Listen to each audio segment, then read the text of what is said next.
The next day I had the Pitocin drip, and I remember saying, well, what is that? That was from the first contraction I had. And the midwife said, oh, sorry, is that too high? I'll turn that down lower for you.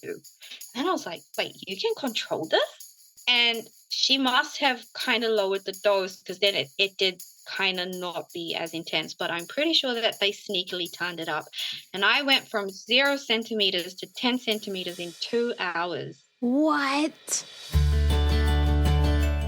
Hi, I'm Kayla Heater, follower of Jesus, wife and mother of 5 children, Christian childbirth educator and doula, and your host of the Surrendered Birth Stories podcast, where we share God-centered birth stories, evidence-based birth education, and our pursuit of surrendering our birth plans to God. Let's get started. Hey everyone, I hope your week is going great. My husband actually makes fun of me because whenever I go to do these intros, he's like, I'm Kayla. Hey everyone, I hope you're having a great week. Because I guess I say the same thing every week, but I don't know, it's a new week, but I still hope that you're having a good one. Anyways, I actually got to go to a birth this weekend, which was fun. I always love when I get to be with a mama during the most transformative experience of her life. So cool.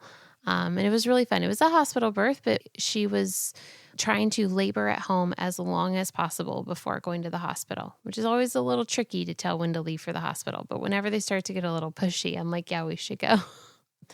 But it was really nice because we actually went on a 2-mile hike outside in the beautiful fall weather during her labor. And it was beautiful. And we got to go on these trails and these bridges and these lake overviews. It was so gorgeous. And it was 55 degrees and sunny and breezy and beautiful. It was just, it was perfect.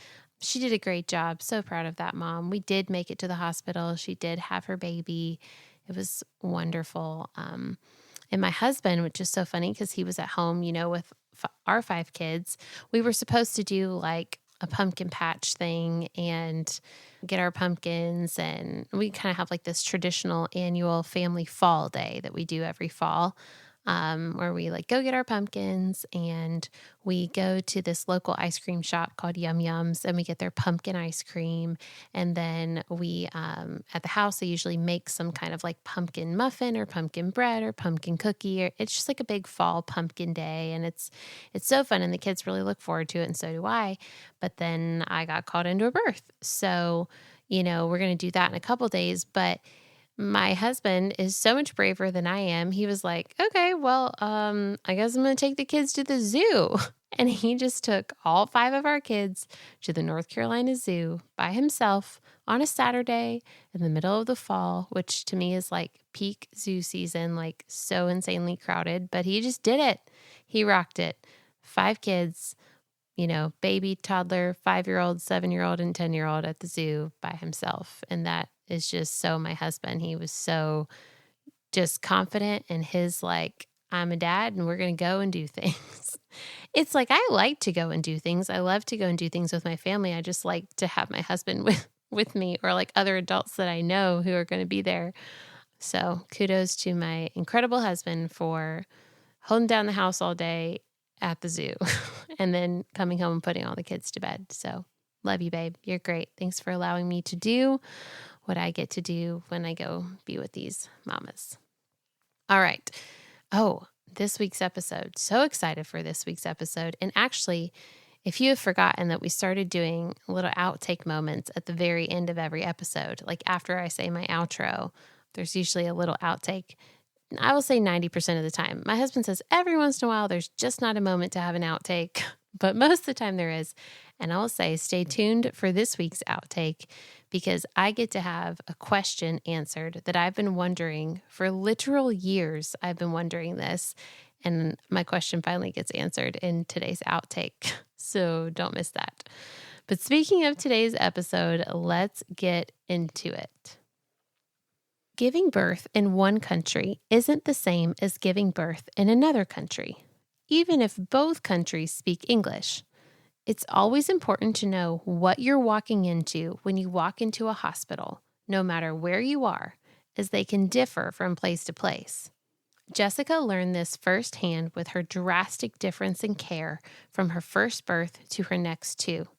And sometimes, while something seems fine or okay or tolerable in the moment, years later it can hit us, and we end up needing to process through what was done to us or to our babies long after the fact, as it can impact our future and specifically future pregnancies and births.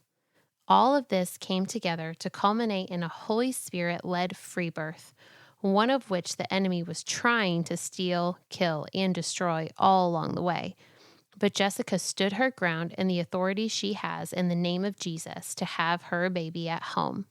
Immediate postpartum, however, didn't go quite as smoothly, but God was in every detail and used every moment to create a testimony for Jessica as He called her to share her story for His glory and for the encouragement, education, and empowerment of others.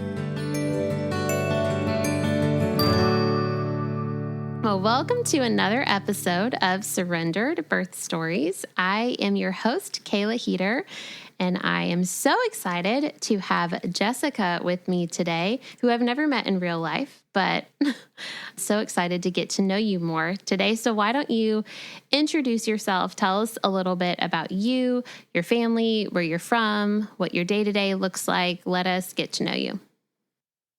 Awesome. Thank you so much. So I'm Jessica. I currently am in Perth, Western Australia. And I have been in Australia now for about 14 years. So I was born in South Africa and moved to New Zealand through all of my teen years and then came over here. I am a mum. I have 4 kids, one on the way. I keep forgetting, actually. It's funny. I keep being like, Yay! oh wait, no, 4. So yeah, I have 4 kids. The ages vary. So I have a 15-year-old, a 12-year-old, a 10-year-old, and 1-year-old. And I am going to be having number 5 very soon. So When are you due? I am due in November. Oh, So yes, soon. soon. So that's really cool. I've been with my amazing husband for 15 years. We've been married for 12 of those, which is really cool because we actually are both from Africa. He's from Zimbabwe. I'm from South Africa. And then we met in New Zealand. So it's like, wow. Well, What are the chances? what are the chances? And then, yeah, so we moved over to Australia when our oldest was a year. And yeah, that's a little bit about my family. I am currently a stay-at-home mom, and I am absolutely loving just being home with my 1-year-old and trying to soak in, you know, all of those moments with him. And he's just such a blessing. And it's really cool, actually, because I was really concerned initially about the age gaps as well. Like, there's quite a big age gap after 3 going on to the 4th. But it's the most beautiful thing ever. It is so beautiful because we are all able to enjoy him.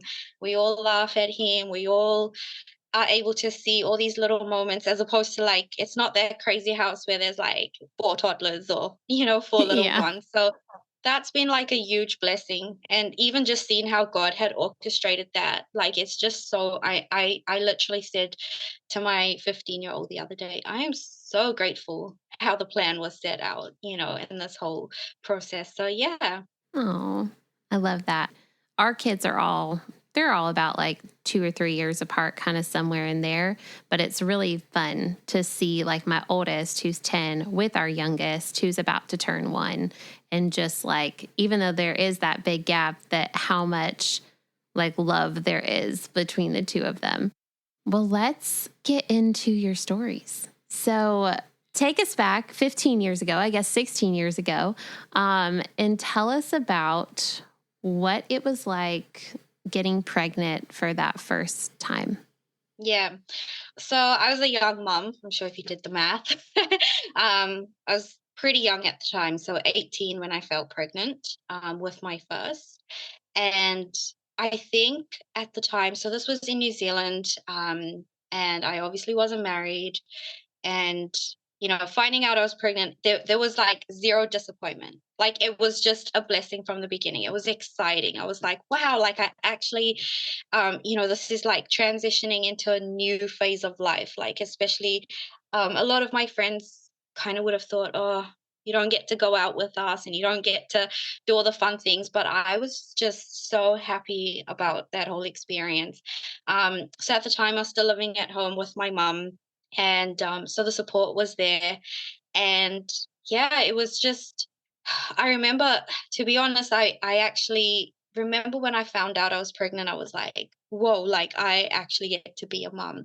So there was never this part of me that felt, not even once, oh no, what now? And I just embraced that journey. I did whatever I was supposed to. So I made the calls and contacted the whoever's, and just went through the system how you would think you would at that stage. I did not know anything better other than to do it that way. So yeah, that was basically with my first. And during that time, I guess looking back now, obviously I've realized how, what a baby I was. But at the time you're like, no, I'm ready. But I had a really good support network, so that was great.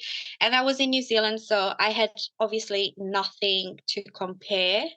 I didn't have any friends who had been through that.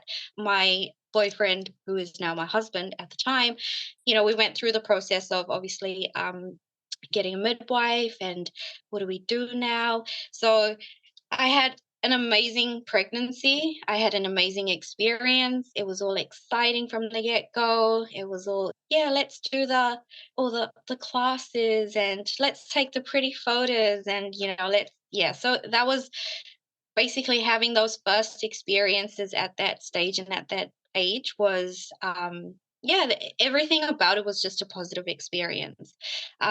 Obviously I think closer to the end of that I was a bit scared about, oh, how am I going to know if I'm in labor, or how am I going to know when the baby's ready to come? So, that was, I guess, a new experience.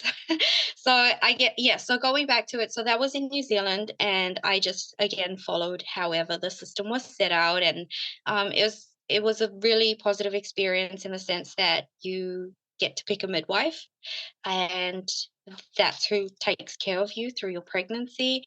And the first one I met at the birth center, so you also have a choice. Do you want to go to the birth center or do you want to go to the hospital?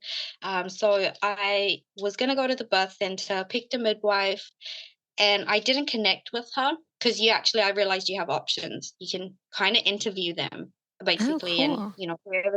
whoever's available, you can kind of go, oh. And the first one I didn't really connect with because it was kind of just by default because she had met me at the entrance as I walked into the birth center to be like, I Oh, need a okay. midwife.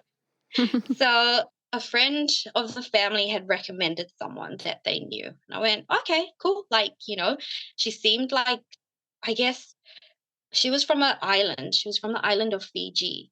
And she was an older woman and she just looked as if she had so much wisdom and, something. I was drawn to this, like, her being from a place where I guess they didn't have everything firsthand medically yet. Right. And I just felt connected to this, like, wise woman, so to speak. Yeah. And so I was like, yeah, that's who, that's who I'm going with. So we built an amazing connection. Everything is actually done at home except for the birth. Wait, so do they come to your house for appointments? Yeah. Wow. Wait, and so the one that you picked, is that the one who like would be at your birth then? So it's not just whoever's on call? Nope. So she is there. So she is Wow. yours until you have your baby and 6 weeks after. That She's yours. makes a lot of sense. I love that. That's not how it is here in the States.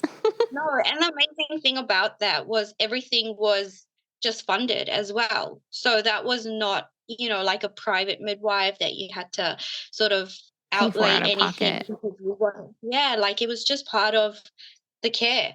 Wow. So that was really good. So she was on call to you 24/7. Wow. And if I felt weird in the middle of the night and thought, oh, I don't know if baby was moving, She's like, okay, I'm coming with my Doppler and I'll come and check. She'd pop in sometimes just for a cuppa. And there was that, like, like a doula aspect, but she was a midwife as well. Yeah. So, sometimes she'd come over and say, can you make me a cheese toasty and some tea? And I'm like, you should be making me something. But yeah, sure. We had a really fun, good relationship. And yeah, so that was the experience through the pregnancy. And so we kept things minimal in regards to scans. I just went through all of the I guess, what would you call it? Your 12-week scan where they were checking, and then your 20-week anatomy scan. Mm-hmm. Mm-hmm. And that's it. I think I had one CTG, but other than that, like, there was nothing intense through the whole process. And I remember she said to me, and I was wanting to go to the birth center, but there are no doctors. I don't even think there are nurses, to be honest, in the birth center. It is midwife. I'm pretty. I'm not 100% sure, but I'm pretty sure that she said to me, "There's no access to any sort of pain relief here. There is no, like, this is a birth center. Anything that is required, you have to transfer." Right. So she just had some concerns, maybe because of me being young and petite, and she was like, "Oh, I think you should go to the hospital. I'm not sure if you can handle labor." Basically, she's like, Mm-hmm. "Oh, I just feel maybe a bit better." And I was like, "Yeah, sure, that's fine." Anyways, with that, she said something, and it stuck with me, like, through every pregnancy. She said, because she was never there when they did the scans. So she just said to me, "If they ever tell you that your baby is too small, don't listen to them. They will measure you against the Australian New Zealand standard of size, but that's not your ethnicity. That's not your body type. So just don't worry about whatever they say." So I always remembered that. And anyways, I kind of had it in my head that I might not handle labor. So 39 weeks came, and it was pretty much 2 days before Christmas. So she was due on the 2nd of Jan, so just after the new year. And 2 days before Christmas, I woke up and I was like, "Oh, that feels weird, but don't even pay attention, Jess, because remember, if you can't handle this, you're not going to handle labor." And I told myself that all day. And Leon at the time he started timing, and I was like, "What are you doing? Nothing's happening. It's okay." And even in that situation, if you are going to the hospital, before you go to hospital, your midwife will come and check and do a vaginal examination to see if you have dilated or how far you are or whatever Oh, it at is. your house. Yeah, at home, before she says, "Okay, let's go together," Oh, basically. cool. Wow. That would be amazing. Yeah, so, I think on that day, I was like, no, I was in the bath, I was falling asleep, I was getting woken up with these cramps and pains. My mum was home, and I didn't say anything to anyone because I thought, you can't suck this up, Jess. You're not going to handle labor.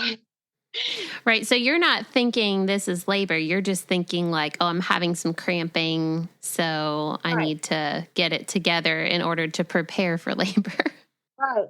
And to be honest, my perception at the time of labor was exactly what's portrayed on the TV, in movies, and so I'm not feeling that. Excruciating pain. Right. I'm pretty calm. I've gone in myself. I am just like, I just, yeah, that's where I was. Um, and so anyways, I think after about, what was it, maybe 7 hours, I was like, this isn't stopping. Like, okay. And that's when I contacted her to say, can you just come and tell me what's going on with me? And she came over and she was like, "We have to go to the hospital right now. You're 7 centimeters." Wow. Look at you. I was like, okay. So, yeah, it wasn't until that point, and reflecting back, I think that it's such a mindset because I was telling myself, this is not even labor. I think I was responding really well to it. It Mm-hmm. wasn't until she told me that I was 7 centimeters that I just then was like in so much pain. I was now like, oh my gosh, the baby's coming. It felt really chaotic. We jumped in the car, we headed to the hospital, and I like only now do I see that it was because I then knew it's happening, Right. that my whole body went, it's happening. Right. So yeah, and anyways, I got to the hospital, and within 40 minutes, like, she was born. Um, Wow. and it was just like, and my husband delivered her, and that's how hands off she was. She said, "I'm not touching your baby when your baby comes out. You can get him to catch her when she comes out." So that was really beautiful and really cool, and how that whole, like, she just stood back and she was like, "I'm here, but he can do it. You've got this." Wow. And that's how she was to, like, at the time I had just turned 19. So yeah, that was just a beautiful experience. I felt all the love, all the care, and it was the best Christmas gift ever. And the other weird thing that happened was, so after she was born, her weight was, by all of the world standards, is she was small. So she was 2.26 kilos, which is, I think, just under 5 pounds, Oh, or okay. about 5 pounds. Yeah. Okay. Pretty small. She was small at full term. And if that was in now terms, she would be put into, the NICU and special care nursery. And so they left me with this baby, and I had an image in my head from how it was, maybe from movies, or I think they do this in South Africa, is once the baby's born, all the babies go into the nursery. Mom goes to her ward, you go in, you've got the nurses essentially looking after babies, and there's this big room full of babies. So that's what I thought was going to happen. So I'm like, why are they leaving me Alone with your alone with baby? this baby? Like, why is no one, and they left me. No one, well, they checked on me obviously every so often, but Right. they just gave me the space. Do you need help with breastfeeding? Are you okay? Yep, she's latching good. And I'm like, how could they leave me? Like, is someone not meant to take her through the night? And you know, yeah, that was kind of crazy at the time to me.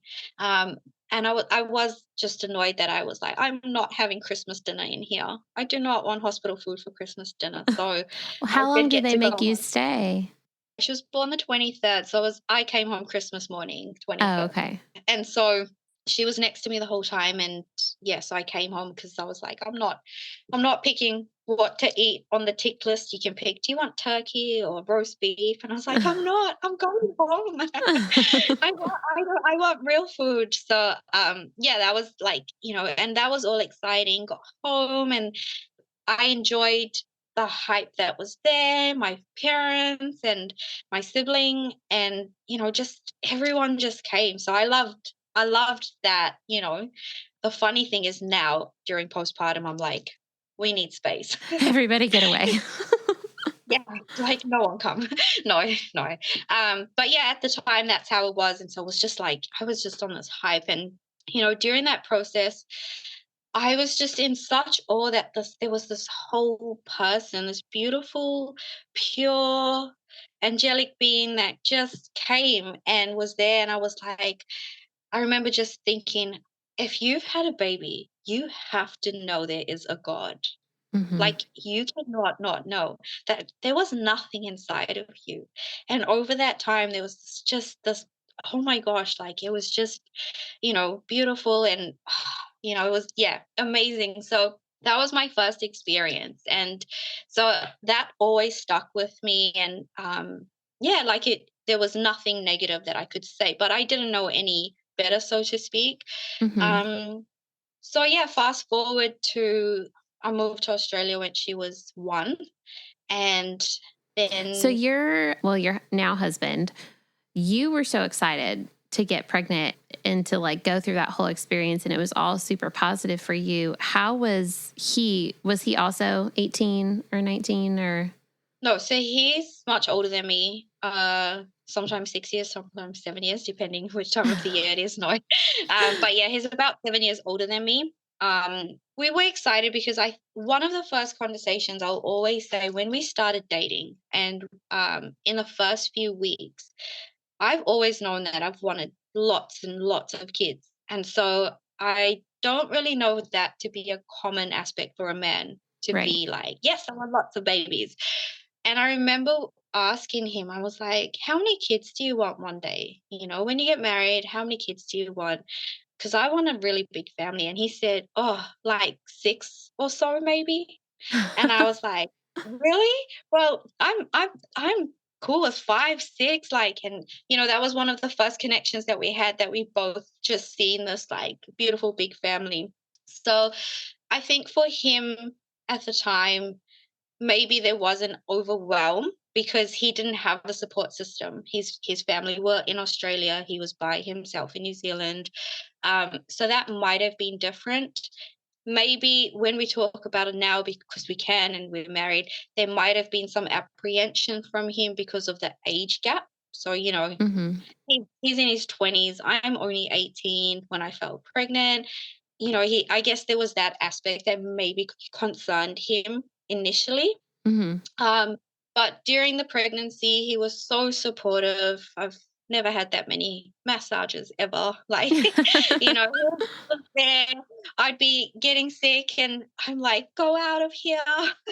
And he'd be right there. So, it was, yeah, definitely he was excited. And, I think things just happened really fast for us at that time as Yeah. well. So, but yeah, he was an amazing support, and he's just always been a beautiful dad from that moment. So was he excited to catch her then when she was born? Yeah, but I think that it was an aspect maybe we never really deeply spoke about it, but now all these years we kind of talk about those moments, and that as much as they talk about um from maiden to mother, there's an aspect for men as well that takes place, and that changes them, and we don't often acknowledge that aspect because we carrying the babies and we're birthing the babies and we have to go through this change and transition. But there is a deep aspect that actually takes place for them as well, where they just, I guess, also have their own experience. And I definitely seen that in him at the time. So yeah, definitely there was an excitement there for him. Cool. I just wanted to know, but I was just like curious about his experience as well. But okay, so now you guys have a 1 year old and you're moving to Australia. So I'm assuming your family stayed in New Zealand and y'all moved to Australia. So what was the reason for moving to Australia? Well, the thing was that he was always, before we even got into a serious relationship, he was always moving to Australia anyways, because this is where he had his siblings and his mom and his dad, and that was always the end goal for him. Which, me falling pregnant in between that time kind of put a bit of a, because I remember saying to him even then, I said, if you want to still go, like, you can go. I'll be okay. Like, it's fine. And he's like, of course I wouldn't, leave you, and you're having, a baby. But I kind of was like, I think I was very like, I don't want this to stop you. We weren't that serious at the time that, this happened. And I was like, oh no, I feel like this kind of might have just had to change the course of your plan. So Australia was always in the pipeline, I guess, for him. And so because I then had seen him as like, even though we weren't married, we kind of did have we're in this for life. And we know that that's where God's taking us anyways. So I am gonna trust you as my leader. And so I'm going, I will, we're a family, we're a unit. That's what we're doing. And so yeah, that was basically how it came about, for me to move over. So we moved over when Micah was 1. So that's how that's how that happened. And then I fell pregnant with our second probably a year and a half ish later. Um, After you moved, you mean? yes, yes. So Micah, the age gap between them is about 2 years, 8 months. So Yeah. Okay. The next two births, I will kind of merge them together so that because they kind of were very similar, and that's probably why I emphasized how smooth and amazing birth one was, and especially because I was young. So when I came over to Australia and I fell pregnant with my second daughter, Nehemiah, I was like, oh, this is cool. This is like I've been through this before. Because I guess like Australia being a bigger country, I was thinking, the resources would be much better. And so I had it like completely imprinted in my head and a crazy perception that it's gonna either be the same or better, basically. And so I got into the system here and I was really shocked at just how everything was. And, it went like just even on the days of, they were like, no, we don't do home midwives. I'm like, okay. And then they were like, you've got to come into the hospital and you've got to book in antenatal appointments. And and I would go and I'd sit there. And I had this little toddler with me and I'd sit there and I'd be there for hours. And I'm like, this feels really backward. Like it just, are they giving everyone the same times to come in and we're all just waiting to be seen, get our weight checked, have our blood pressure done? You'd walk in and there would be like every seat would be taken up. It was just like a clinic that had everyone. And I was like, oh, this is really weird. But, anyways, okay, just go with it, Jess. So yeah, that would have been pregnancy 2 and 3. And then I kind of had the experience where I just did everything that they said and went with whatever appointments they gave me and which scans to do. And that was the process in which I had gone through. And it wasn't until I was about, I think about 36 weeks with baby two, first in Australia. I'm like, oh, baby's small. And I was like, no, no, no, it's fine. I'm small. I've had a small baby before, and because they looked at the weight of baby one, they were like, yeah, but that's not normal. And I was like, no, no, everything was fine with that pregnancy, and so they were like, yeah, but baby's small. And I was like, okay, so what do we do? And that's when they started with, well, we need to have growth scans and we need to look at inducing because baby has a better chance of thriving outside of your body than inside. And we think it has something to do with your placenta failing. So So they were at trying to diagnose you with IUGR. that's what they started out with, yes. Intrauterine growth And, restriction. Yeah. right, right. And at the time, I would say everything they said, I took for gold because again, I'm gonna say I was not mature enough to have had enough exposure to understand. I've grown up to always just, I guess, trust the system, they're the professionals, or and that's how it was. So I kind of was like, okay, but I couldn't make sense of the one thing they said, which was your baby would thrive better outside than inside. And I thought, how? How is it Right. possible that my baby can thrive better outside earlier than inside when it should still be growing? But anyways, and I battled with that for a little bit, and I was probably 21, I think, at the time. And I was like, what are we going to do? And they said, no, we're going to have to induce you. So I was like, okay, that's fine. And how many weeks? I keep forgetting if it was 37 or 38, but I'm pretty sure 38, Wow. just before 38 weeks. And I was like, okay. So I remember going in for that induction and I was like, I've got this. Like I've been through labor and it's all good and it's going to be okay. So I went in there and they started the night before and, they started the process with the balloon. I think it's called the Foley, you know. And I was like, okay. Then they, the next day I had the Pitocin drip. And from the first moment that they stuck that needle in my arm, I went, what is that? And I was like, oh my gosh, stop. What is going on? It was just the most intense feeling ever. The contractions? Yeah, I just, there was just pain from like every part of me that I was just not expecting it, just boom. And so I remember saying, well, what is that? That was from the first contraction I had. And the midwife said, oh, sorry, is that too high? I'll turn that down lower for you. And I was like, wait, you can control this? And she must have kind of lowered the dose because then it did kind of not be as intense. But I'm pretty sure that they sneakily turned it up. And I went from 0 centimeters to 10 centimeters in 2 hours. What? That is insane. I had no break, no breath. And I remember thinking, gosh, with my first, I was falling asleep in between contractions, like knocked out, falling asleep, and the contraction would wake me up. And I'd think like hours had passed, but it would only be like 5 minutes. Yeah. For those 2 hours, I was like, what is that even?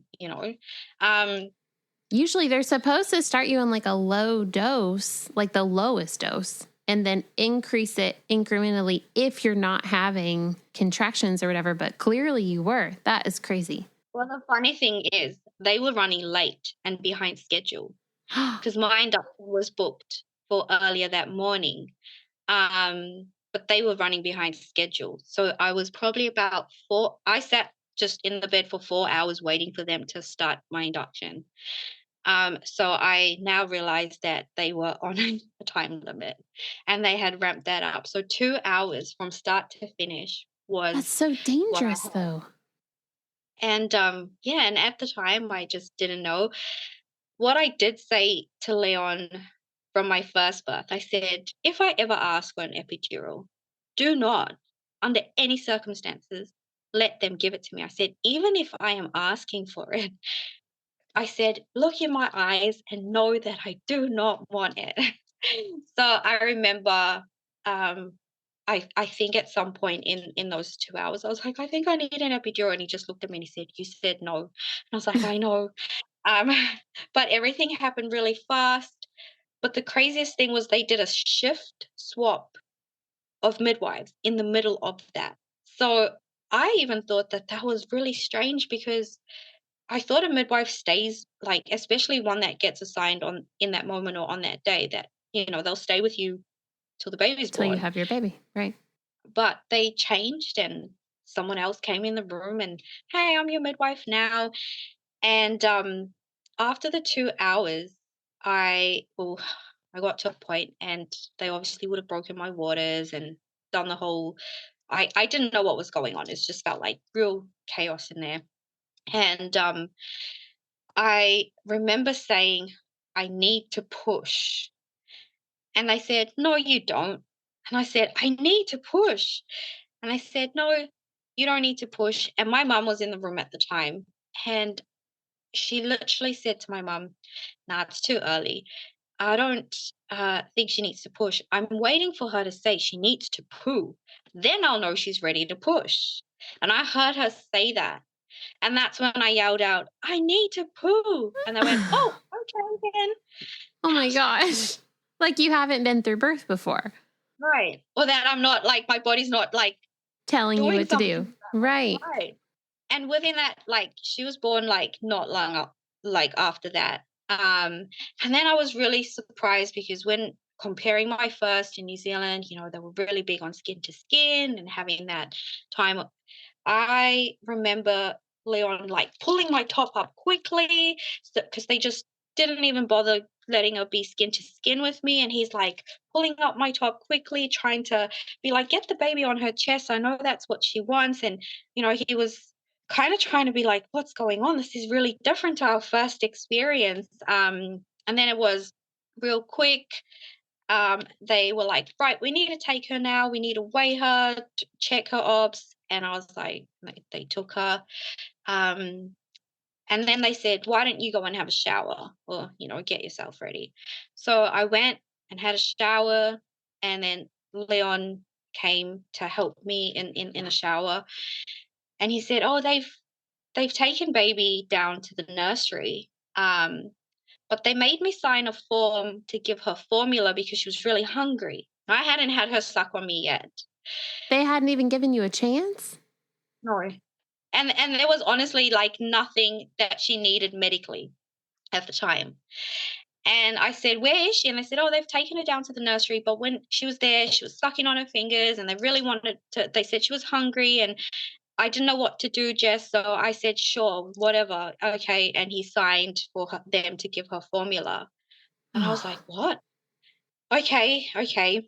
And anyways, he helped me in the shower, and as I came out of the shower, the bedding was stripped. There was a cleaner in the room. They started like, and I was like, "Where is everything? Where's my baby?" So they were prepping for, the next sorry, person. you're out. Yeah. And when I went down to the nursery, that's when I and I didn't think too much. I kind of was just more like, what's going on? Yeah. And so when I went down to the nursery, I gave her feed, and and then they said, "Oh, and by the ways, um, you get your room on the floor, and you go into the ward, but she stays here." And so I had the opposite reaction, like, "No, what do you mean?"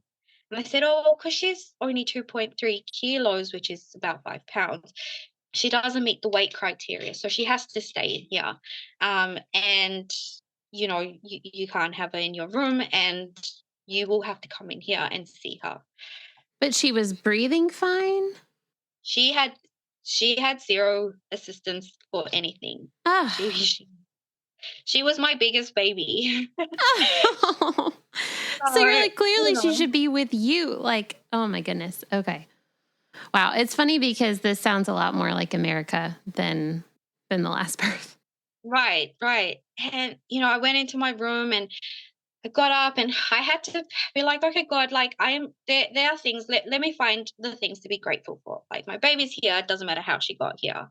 So, I felt peace with that. And then I was like, "She's okay. That's the most important thing. It's not about me, it's about her." Because obviously I genuinely was scared because of, like I said, I just trusted What they the way say. the system worked at the time. Right. And then I thought, "Oh, let me be grateful. At least I can get some final rest and sleep," because they don't call you really. Like they just tell you come back every 3 hours for 3 hourly feeds. But you have access 24/7. So I thought, okay, well, it gives me some time to rest. And then by I think it was day 5. So you get 2 days stay, and fortunately, that was such a blessing. They let me stay longer because they didn't need the room that I was in on the ward. But I only found out then that if they're not happy to discharge the baby, they will send mum home Mm-hmm. after 2 days. So I said, "You telling me that you would let me leave the hospital without my baby?" And they said, "Yeah, if you've been here for 2 days." But fortunately, I did get to stay the 5 days while she was in there. So were they Um, wanting her to gain weight before she left? We just needed to hit a weight target. That's it. Wow. There was nothing from a health perspective. So again, it was that whole like we have to give them formula so that they can hit this target, and that's how you want your baby out of here. We have to do the formula. So that's what happened. And I remember one of the midwives saying, "Oh, we need to give her a pacifier." And I said, "No." And I think this was day 3, and the baby blues kicked in, and they said, "We need to give her pacifier." And I said, "No, I don't want her to have one." And they were like, "No, she needs one. If she's in the nursery, we give our babies one." And at this point, I remember just bawling my eyes out and said, "I don't care anymore. You have the baby." I wasn't like, "I don't want the baby," but I said like, "I don't care. You have the baby. You do whatever you want. I don't even ask me anymore. Just have her. You have her. You do." And I just sat in my room and cried. And so that's when I realized that something's not right here. Um, and then after taking her home after the 5 days, I felt connected and I loved her, but there was something weird that was taking place with me. With my first, I swear I could hear her breathing while I was sleeping. I could hear her every breath. Like it was that connected that I could hear her breathing in my sleep. I was not even sleeping. With the second, after that experience, she would be screaming. And Leon would have to wake me up and say, Jess, can you not hear the baby crying? And I'm like, no. And something obviously just did not connect or shut down. I didn't know about postpartum depression. I was like, there's something wrong with me, because why could I hear one baby while I was sleeping, breathing, and I cannot hear another baby screaming next to me? There was a disconnect. It was definitely, and so there was that experience. And I think I didn't say anything for like at least a year before I was like, no, Oh, I think, that there's a thing going on here for me. And so that was, second one. And I didn't do anything medically to heal from that experience, if that makes sense. Um, I didn't really get officially diagnosed with postpartum depression or anything like that. And then when pregnancy 3 came along with my son, I went through the exact same process, but he was induced at 34 weeks for growth restriction. whoa. So so he was induced at 34 weeks for growth restriction. And again, I was still in that trusting them. I just thought maybe I had an off experience, but I was still medically trusting them, if that makes sense. Yeah. Um, and I had stayed in the hospital. Oh, he had stayed there for 3 weeks. So I had to definitely leave him until he gained Right. Because he would have been enough in the weight. NICU. Yeah. Right. They have two opportunities to be released from NICU, which is either you gain the weight and hit the mark, or and their weight is 2.5 kilos, which I think is 5 pounds something. So it's, Mm-hmm. it's still I don't know, it's still under 6 pounds, but it's about five something. Yeah. Um, or they reach full term in there, basically. So whichever comes first often is when you can be You go discharged. So home. he was in the for 3 weeks. And then it was this whole like struggle with breastfeeding. I started to, just all of those things, but I never processed any of that during that time. I never processed any of those experiences. Um, I just went about life and, you know, just I have these 3 babies and it's all good. And I just kind of more so thought, oh, you're so silly, Jess. You literally just messed yourself up there by comparing. Because I had this New Zealand, Australia. So I always just blamed that. Oh, it's my fault. I shouldn't have had any expectations and I should have known I was in a different country. So that's all I had put it down to all these years, basically, was that it's a different country and you kind of shot yourself in the foot by holding the standard to another country's standard. And that's where I left it for 8 years, basically. Wow. Yeah. I never went back and processed. The one thing I just always will remember from all of those 3 births is I've always said, I will take 20 hours of spontaneous labor over 2 hours of an induction. That Right. was that's all I would say about those experiences. I'm going, something is really brutal about being induced, and I would rather have a longer spontaneous labor than a shorter induction. Like, it was horrible. Amen. So yeah, that was those 3. Those are pretty much the first 3 kids and how their births played out, and yeah. So during all that time, I mean, and I know you said that like you didn't process it till later, but with the first experience versus the second two, was there anything you wrestled with God during that time of like, why did it go this way, or how come, or why is he too small? Like, because thinking about like even just the weights of the babies and knowing, what your first midwife said, which obviously panned out to be very true and accurate, and sounds to me like they were perfectly healthy, just smaller sized because y'all are smaller sized, and which makes perfect sense. So where were you in your relationship with God throughout those experiences in Australia? Yeah, so during that time, I never once questioned God in from a negative space. I never was like, why me? What's going on? There was no negative anything towards God. So I just still continued my normal journey and just my normal spiritual journey, and obviously like prayed that the babies were okay. So I actually, as funny as it sounds, I always got the outcome that like God answered my prayer. I had a baby, they were safe, they were healthy. I got to meet them, I got to hold them, and I didn't have an experience that I needed to grieve over, basically. Yeah. And so I never once processed the design of God and his design for our bodies and as mothers. Yeah, so nothing in that aspect. I think I separated the two, but where God came in during those first three births for me was just more my gratitude for him and his amazing idea of how he just did what he did. Like, how did you just make a baby? And it was more those aspects. So spiritually, even though I did have a relationship with God at the time, I'd say there was no part of me that questioned, why me? How come? What are you trying to teach me? What are you trying to show me? That came, all of that came in the fourth pregnancy, basically.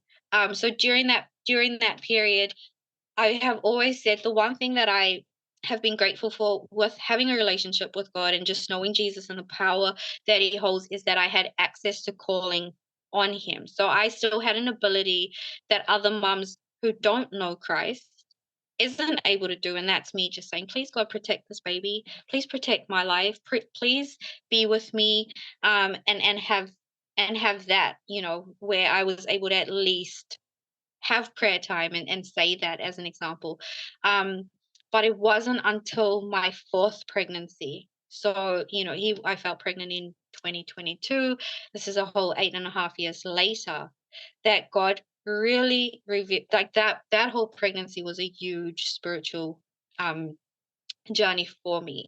And that's where I felt I connected with God and the God that was in 1, 2, and 3. But at the time, it was more just God was just there as a, please, God, can you be with me in my appointment today? Please, God, can your will be done? Please, God, can my baby not die? Please, God, it was just more, I'd say, superficial things, so to speak, Yeah. until I really got deep in four, basically. So yeah, that's how I guess. Yes, and yeah, it was just kind of a mundane spiritual journey through those pregnancies. Because I was brought up as a Christian and grew up in church. My parents were in ministry, so I had always had the foundation and the exposure, like, it just was a part of me, and I'd never deny it, if that makes sense. Hmm. But it just didn't have the depth and the revelations as I got older, basically. I think it Yeah. yeah, that how that went for me. So take us to the fourth then. How did that all come about? It's been 8 years. So what happened there? Yeah, so 8 years, wow, a little bit of a surprise, a wanted surprise. Didn't think it was gonna happen as quickly as it did, and, oh my gosh, I was just so happy, so happy to find out. It was just like I said, all of my kids were not intentionally planned for when they were, obviously all wanted because we wanted a big family, but none of them ever was like, let's have a baby and let's try to have a baby. So even number four was, I was like, oh, yep, next year, just, I had been on contraception for the 8 years. And, I think it was during, just after COVID or during COVID, obviously, that I think just woke a lot of people up in certain aspects in life, which then, if you were willing to go there, you'd realize a lot of other aspects in life. And Yeah. so, even it started there for me, that I just really dug deep. And then by that point, I was like, I need to get off contraception. Like, I cannot have this in my body. Like, I need it done. So Yeah. I just thought I was gonna, take some time to get my body ready, to heal, to prepare myself. And I've always been told, because of the other pregnancies, you've got to make sure that you have a planned pregnancy so that you can get your body geared up for having a baby. So I started the process of, trying to be healthier and trying to get into that. And it was not even long, like less than a month after coming off contraception, I was pregnant. Wow. And at that moment, I think I was like, I wouldn't say, I was a little like annoyed at God at the time, because I was like, oh, come on. Like, you know what I was trying to do here. Like, no, I was willing to have this baby, but you know that I needed this box ticked and this box ticked and this box ticked before. Um, and then I was like, okay, obviously, your your say. Um, and anyways, I was like, okay, I've got some work to do. And so I dug deep, and that's when I actually got into Instagram. So that just started connecting with health wise, mind, body, soul, spirit, just digging deep. And I can't tell you the exact moment during that pregnancy that I stumbled across a podcast or something that opened my mind. And I remember saying to Leon, I was like, do you want to know the craziest thing? I said, some people would think that COVID was like a rabbit hole that you would just keep going, and uncovering and unlocking aspects of life that you just would not have been able to have processed. I was like, the birth world is a rabbit hole, Leon, and I have fallen down. Like, if I was like, I can't stop, and things started coming, and it was during that moment that I seeked God and was like, okay, you have to show me, you have to take me to the right pages, the right podcast. I am just going to trust you with this process. But I still was not able to fully let go of the system, so to speak. So I was still attending the appointments. And when I was given the same spiel, oh, yep, we need close monitoring, you're high risk. I had then become high risk based on past pregnancies. So I couldn't understand that. And I said, this is a whole new baby. It's a whole new placenta. It's a whole new pregnancy. That's really unfair that I'm automatically labeled because of, the past.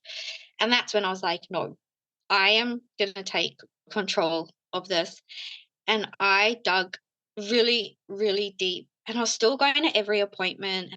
This is definitely when my spiritual journey had grown, because I relied heavily on God's guidance. And that's when I understand who He made me to be. That I am a mother, that I'm a woman, that He has gifted me with discernment, with intuition, and that He would not have failed my body 4 times, because I was reminded then that all of these babies were thought of before I even existed. And so when I started to think on that level, I was like, wow. And I was like, and God, your perfect design, if this fails every time, then that means your design is constantly failing 4 times in the same person. That the odds of that just didn't really sit, right with me at the time. So then I remember just little things where God would show up, the randomest things. And I was like, well, do I even want to give my baby the vaccines that they offer as newborns in the hospital after they were born? And I was like, oh, I think we're done with childhood immunizations. Like, that's it with baby 4. And then I thought, but wait, what about that vitamin K one? Oh, I don't know. And I was like, how would I even find the resources to know if that one was okay or not? And it was crazy. I just prayed. I was like, God, you have to just show me. Like, I'm just gonna have to just you can show me. And I'm not even kidding. I woke up the next morning, jumped on social media, and the first thing I saw that said, do not let your newborn have the shot. And I was The like, vitamin K whoa, shot. Yeah. yeah. And I was like, whoa. And my husband and I still had to kind of discuss, like, where do we sit with some of these things? But I was like, well, what's the worst that can happen if we don't? Anyways, that was just on that little topic, but that was just an indication or the principle in that aspect that showed me, if you ask, Jess, I will give you the answers for what I want for you, your life, your baby, and your family. And so I just went with that. So I studied birth, and I went through, I spent no time watching television. I just used up all of my time, and any spare moment. I was so hungry to understand. And it was only through that pregnancy that I started to realize everything that went wrong with the others, that I Mm, started to see all the red flags. And then I was like, my babies were done an injustice. I was done an injustice. Oh my goodness. And this is 8 years later that it felt like, wow, how is it that healing from some traumas that I didn't even know were there right. during that? I didn't feel like I had any trauma from birth, basically. But all of a sudden, I'm starting to heal from things that, and I was like, okay. But again, I was still going because I guess maybe there was like that underlying lining fear still that was there that I might not have worked through. And one of the things that I will always say was my biggest fear when I found out I was pregnant with the fourth was, I don't know if I can handle giving birth. Basically, that was my because I obviously had the last two inductions, and I was Right. like, I don't know if I can handle that. And so that's what actually started me on this. How would I release that fear of um, birth? And that's when I started to open up the whole big birth world. And it just, I realized there was so much beauty, so much power, wisdom, knowledge, everything in it. And I could see how much God was removed previously with the way that I was thinking and where I put my trust. And then I started to be like, no, you made me, you made my baby. And I said to Leon, I'm going to go through the process of go and do the scans and I'll do whatever needs to be doing. And I said, but we're not having the baby in the hospital. He was like, what do you mean? And I said, I would rather birth this baby on the side of the road than in the hospital. I then started to fear the system and the hospital and the care teams that were there. But I still went anyways because I think there was this. I will say honestly, it was one of the most loneliest journeys I have ever been on in my life because I had no idea pre-birth was a thing. I didn't know it had a name. I didn't know people even home birthed. I did not know that you had options. I just had zero idea. So I already felt like we can't tell anyone. We can't talk about this. I just know that can we just have the baby on the side of the highway, basically? And that was actually my goal in the end. What I kind of was like, we'll do it on the way to the hospital, and I'll have the baby on the side of the road, and we'll just play like oopsie. Whoops, So it that's went where my fast. mind it went, but like I just couldn't help what happened. So I had that in my head. And I was going to these appointments weekly, and I would go, and I would. It just felt. This is where spiritually those days were dark. And when I say that, like I actually felt like I was there. I don't know how else to explain it other than saying it just felt like such an attack every time I went in. I Yeah. would leave almost out of my body. I'd walk to my car after being told, you might have a stillbirth, after being told, your baby's doesn't seem to be doing that great. And every time it just grounded me, kept going. One, I needed to take radical responsibility that if anything did happen, it was between me and between God, and that I would trust the process that He wanted me on that path, and that whatever, even if it ends up being a really dark journey, that I still needed to trust that that was the path that He's called me on. If anything happened, but I also had to discern, am I having an ego or am I using wisdom? Hmm. And not to be, too arrogant about, no, anti hospital or anything like that, and still to use some wisdom. So that was a little hard to try and listen out for what that was. Um, but I knew it was every single Tuesday that I had that appointment every week. So one week I'd go for Dopplers, the next week's growth scan, Doppler week growth scan. And every Tuesday, it's as if I left my body and I'd come home and I could not function, couldn't do dinner for the kids. I would crawl into bed and just feel like every just because of everything they would tell me at the hospital. So that was hard to have pushed through. And he was an amazing support at that time. And one of the biggest things that he said to me that I think just kept me strong, he kept saying, I trust you. I trust you. Because I would always look for his validation to say, Leon, what what do you want? What should I do? This is what they're saying. How do I know I'm making the right choice? And so, through that, I just kept reminding myself that I needed to. So as soon as I jump in the car, sorry, from being at the hospital, it was about an hour's drive to get home for me. I Wow. would sit in there, yeah, and I would sit with those emotions for that hour, sometimes pulling up in my driveway going, I don't even remember how I got here. Oh. It was just a drive home. But the one thing I always did as soon as I jumped in the car was play the same worship song. And it is So Will I by Hillsong. Oh, I just got goosebumps when you said that. It's such a good song. And it was that kept that song through my pregnancy on those appointment days kept me grounded because I remembered through that song that God of creation.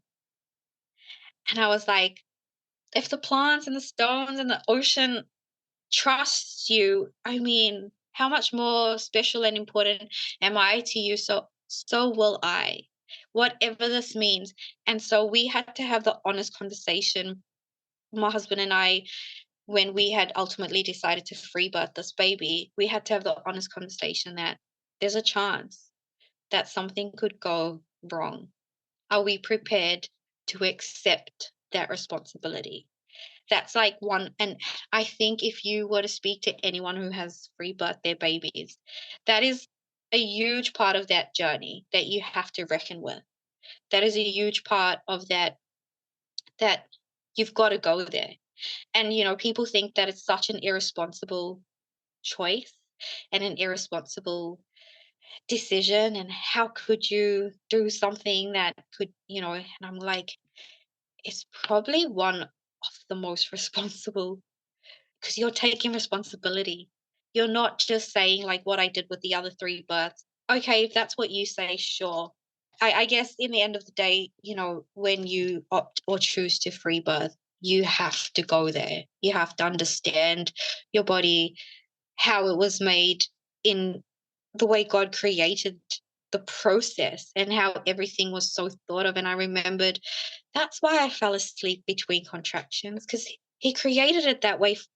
I don't know if what everyone experiences, but I'm like, you're rested, so you're ready to take on more. Um, so even with the whole situation with choosing to free birth, that was my husband and I looked at each other. We said, something goes wrong, we only have it only comes back on us, and we just will trust that God has called us to this part, basically. And once we settled that, there was no stopping us. So, you know, again, it was a lonely journey because he didn't get into the podcast, or he didn't get into or listen to anything, or so everything was just me sharing with him. And sometimes I'm like, oh, he must be so sick of me talking about birth and babies. And hey, did you know that they make us go on our back when actually da da da da, and it was, I honestly only learned all of those things about gravity and the way the pelvis works. And I'm like, oh my gosh. So I started to realize that I could say no. I Yeah. started to realize that I actually can say no. And so that's what I started doing when I would go into the hospital. So I'd still go for the scans. And, again, one of the biggest things that happened was they said, oh, baby's not growing. We need to look at induction closer to around about 37 weeks, 38 or 37. So they then started to, the growth charts though, like he stayed in the third percentile, so he was tiny, but consistently growing, but still like in the third. Right. And it's what people don't understand. I'm like, there's an average, there's a percentile, there's a chart for a reason, because to be in the 50th percentile, that means some babies are smaller and some babies are bigger. And you have one of the smaller babies that factors into the average. It's like, not, you can't have every baby can't be a 50th percentile baby. Like Right. it doesn't work out that way. Exactly. So, with that being said, I was kind of like, whatever. And it wasn't until like getting to the end, they started to go, oh, look, there's some change in the blood flow and the Dopplers.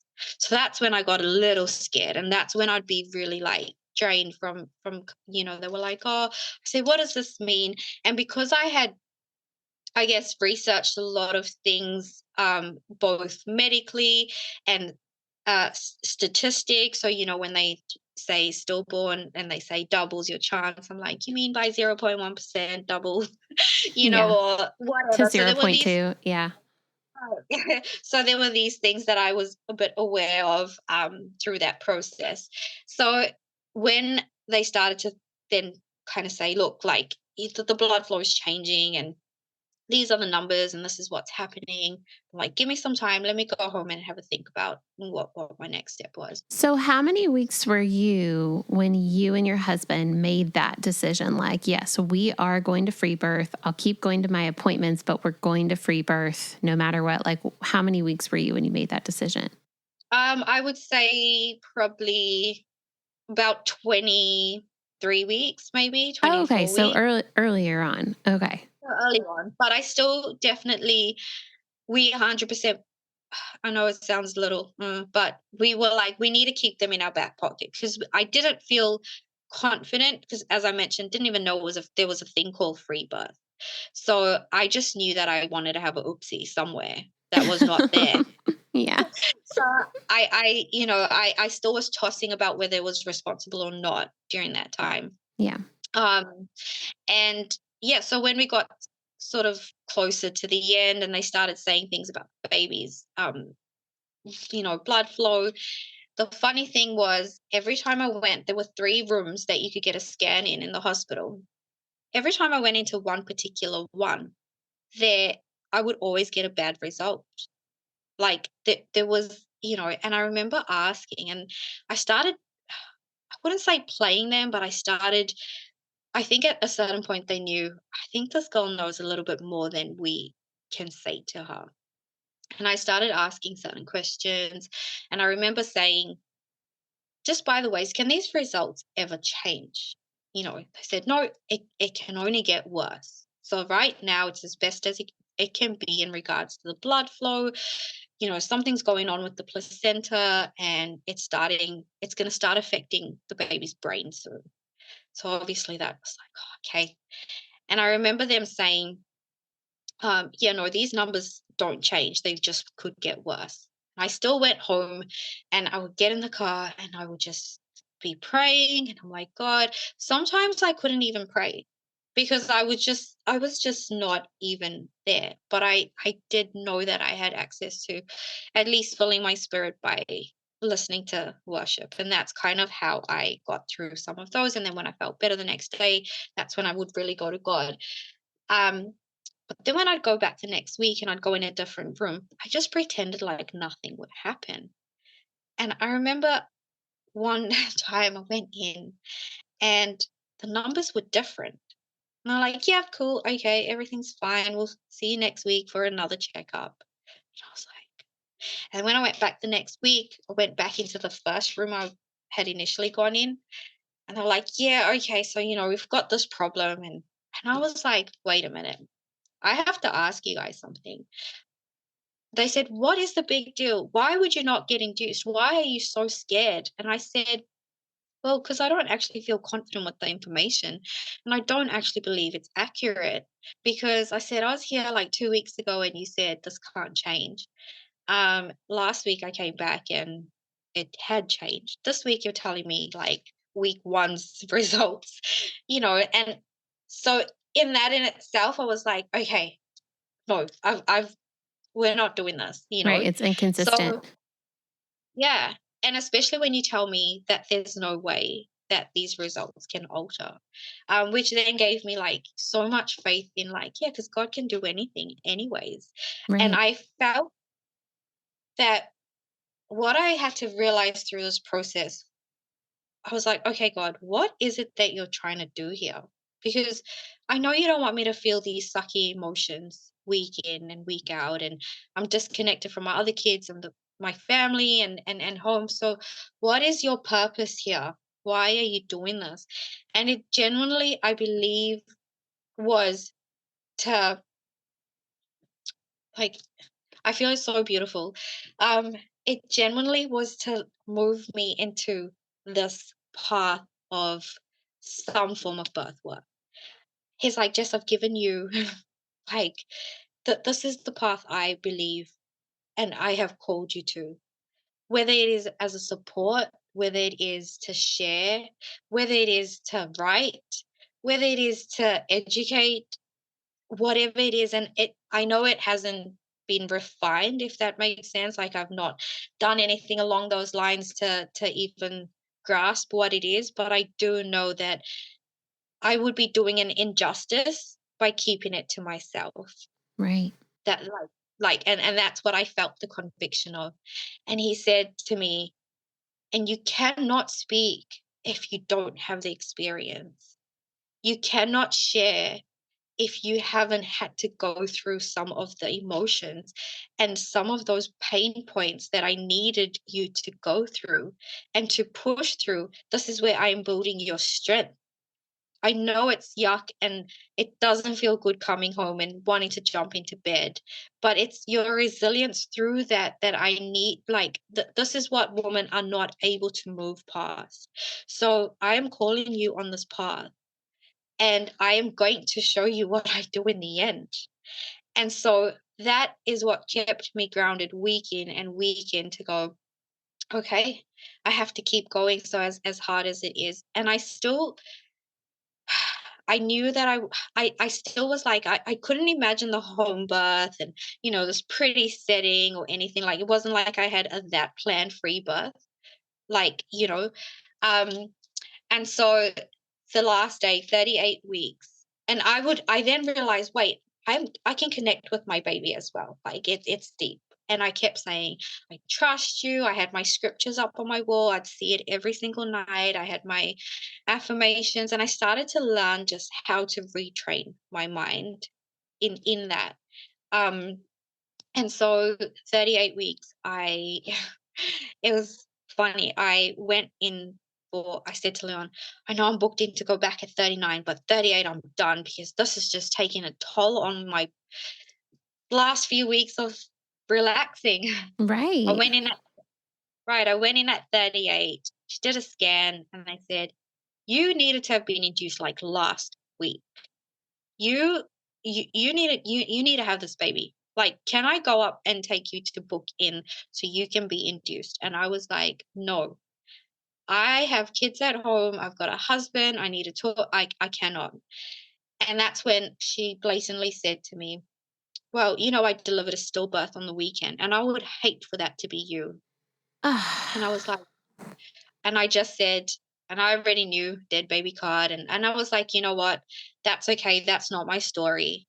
And I am leaving. I am going home and I will think about what I need to do and I will get back to you. And so I left. But all through that day, I had these crampy feelings and I was like, again, told myself, just ignore it. um, and probably forgot what spontaneous labor feels like. Right. So It had been I a got minute. home. I got home and my husband went to night shift and I was just desperate to get the kids to bed and I just wanted quiet. And I started doing really weird things and it was like, I needed just the house tidy. And I went and ate my dates and I was like, okay, I'm going to have a bath. And I started to panic that I had done so much prep through my pregnancy for understanding and uncovering that I had not done any prep for labor, birth, and how that was going to go. And how I was like, oh, I better practice breathing. I better practice I just had dug so deep into the process and understanding that and I guess fighting, I guess, for what was right and what I believed in, that I Mhm. was like, oh, what happens when birth comes around? So I was like, okay, quickly, just light some candles, jump in the bath, put on some relaxing music, and then I was like, oh, okay, and I better bounce on my ball, and it was just a weird night of me kind of like going, I've only got 2 weeks at most, if anything, to do something about this. So, anyways, I had a bath and it was just, relaxing. My mum had just come over from New Zealand at the time. So she'd only been around for like a couple of days. My husband went to night shift. I got the kids to bed and tucked in. And I was like, okay, I should, sit down and paint my nails and just in case, at least my nails might look pretty and then as I was bouncing on the ball, I heard a pop. I was like, what was that? Oh my gosh, what was that? And when I sat down on the bed, I was like, I think I just weed. And I've never experienced my waters breaking. So I was like, oh no. And then next minute, I got the show and everything. And I'm like, oh wait, it's happening. Um, and so I would definitely say I would have been in labor through that day. But again, I just chose But you not to ignored acknowledge. it, right?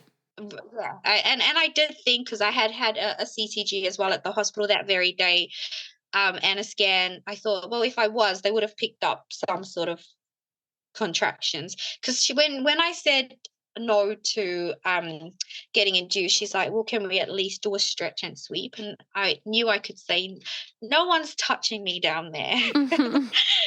So, um, yeah. So when by this point, I kind of was like, "Oh no, I don't have my birth playlist, or what am I gonna do?" And um, it was funny. So after, I think, yeah, I was like, I'm not even gonna tell Leon that I think my water's broke. I won't even panic him at work, because it could be days, and it could be, And I had this idea, and I said, for some reason, going back to birth story one, I enjoyed the busyness and the chaos of having everyone there and around. And I said to Leon, I said, my ideal birth would be to labor alone. And I said, I would love for you to be sleeping and no and just not. I felt like I was being an animal almost. Like I was like, I just want to be alone in the dark when it Mhm. happens. And I will wake you if I really, really, really, really need you. But ideally, I'd love for you to see the baby being born, but I don't need you there the whole time. So I think I just pushed through all of that, and I was like, oh, don't panic or anything.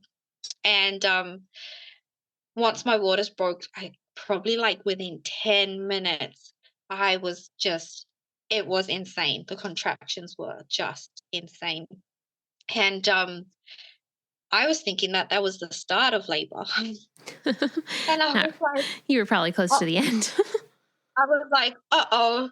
Okay, forget free birth, Jess. Forget side of the road. I need to get to this hospital right now, and I need an epidural. That was my thought. And I could not get a hold of Leon. They had changed their break time. So, I was calling and was on my hands and knees, and I was trying to go on YouTube and trying to put on some worship music, and that wasn't playing. So I was like, forget that. And I was like just a little scattered, and I was like, okay, this is the beginning. You are not going to handle this pain. um, and then I got my mom. I was like, okay, you need to rub my back. You need to push down. Over the shower, run me up. I was like, and it wasn't the whole peaceful, relaxing, but it was just in that moment. What I did learn prior through my pregnancy was that it's possible to have a pain-free birth.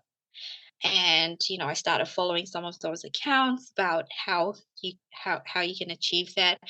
And I'm going to say that it was a pain-free birth. It was probably in that moment when, after the waters broke, that's when, again, I did the exact same thing as I did with my first birth. It was the knowing, The mental shift. the mental shift, that I just went, okay, this is labor. So then everything changed. However, I now know that I was in transition again Right. at that time, because he came within an hour. My mom, Leon, literally walked in probably 3 minutes, 2 to 3 minutes after baby was born.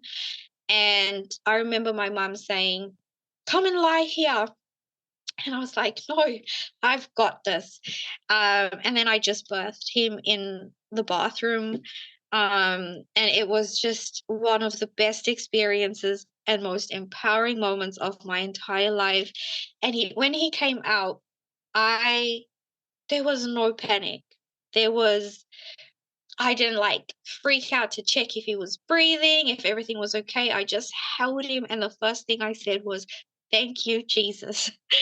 And I just said, "Thank you, God." And by that point I then looked at him and was like, "You're good." He didn't even cry straight away, and I realized, like, they don't need to. Like, it was just a whole another experience that, um and yeah, that was how that happened. And Leon came in, and a little bit of my ego, if I'm honest, took over there. I was thinking, "Oh, I wish you got to see me in the most powerful moment of my life."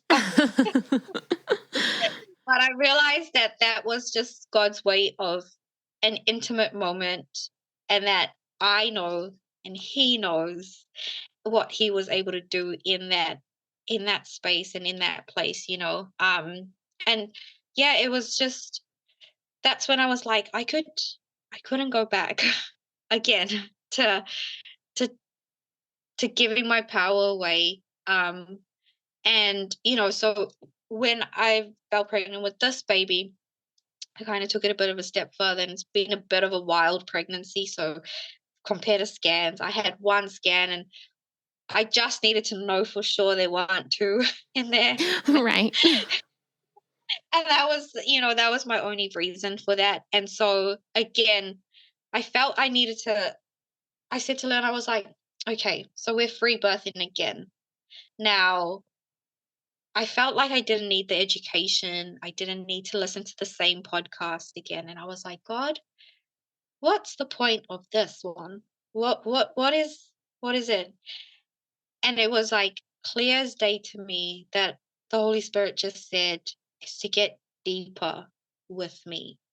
So more than anything, I just need to continue to rely on His design, build my faith journey, do this so that I have um for my children. And that like it just felt so much deeper, as opposed to like from a logical perspective. Like, I didn't need to learn how the body works and what will happen and what the system is. Like, I have not gone into any part of how wrong things have been for me in the past, if that makes sense. It Yeah. was just more about what is it that I need to do in this space. It sounds like your fourth, which was your first free birth, was more of like a escaping the system and doing away with all of the injustices that were done to you and your body and your baby, and that you were, kind of taking matters into your own hands, trusting the Lord through it, and that this was going to be to show you that, like, you can have this experience with you and God without, having all of the chaos of the hospital and the systems and stuff.